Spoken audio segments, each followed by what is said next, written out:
কিন্তু জয়ন্ত বলল বলে আমার শুধু মনে পড়ছে 2011 সালে 13ই মের কথা। আজ থেকে ঠিক 15 বছর আগে সেদিনও একেবারে ওই ভোরবেলা থেকে ঘন্টার পর ঘন্টা স্টুডিওতে লাইভ সম্প্রচার করছি এবিপি আনন্দে। দুপুর 11:15 ওই লাইভের মধ্যেই মোবাইলে ফোন এলো তৎকালীন মুখ্যমন্ত্রী সচিবালয় থেকে। সম্ভবত জয়দীপ দা, মানে জয়দীপ মুখোপাধ্যায় জানালেন দুপুর 2টোয় বুদ্ধদেব ভট্টাচার্য পদত্যাগ করতে রাজভবনে যাবেন। কার্যক্ষেত্রে দুপুর 2টোর 1 ঘন্টা আগে, মানে দুপুর 1টায়, ঠিক 1টার সময় বুদ্ধদেব ভট্টাচার্য রাজ্যপালের সঙ্গে দেখা করে রাজভবনে পৌঁছে গেলেন। রাজ্যপালের সঙ্গে দেখা করলেন, নিজের পদত্যাগপত্র জমা দিয়ে 15 মিনিটের মধ্যে রাজভবন থেকে বেরিয়ে এলেন।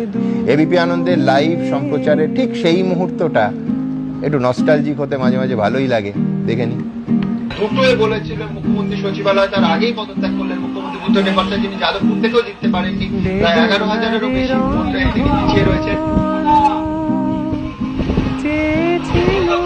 দেখতে পাচ্ছেন বেরিয়ে যাচ্ছেন মুখ্যমন্ত্রী বুদ্ধদেব ভট্টাচার্য। এই মুহূর্তে কোনো প্রতিক্রিয়া দেননি, বেরিয়ে যাচ্ছেন রাজভবন থেকে পদত্যাগ করে।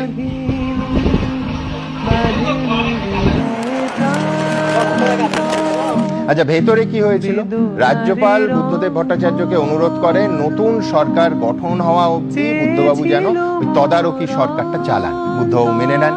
নৈতিকতা এমন ছিল সেই সময়ে যে বুদ্ধদেব ভট্টাচার্য, এই যে ফুটেজটা দেখলেন না, সরকারি গাড়িতে রাজভবনে গেছিলেন, কিন্তু রাজভবন থেকে বেরিয়ে ওই সিঁড়ি দিয়ে নেবে আলিমুদ্দিন স্ট্রিট এসেছিলেন দলের গাড়িতে, গাড়িটা বদল করে। ভাবুন, তখনও কিন্তু তদারকি সরকারের মুখ্যমন্ত্রী।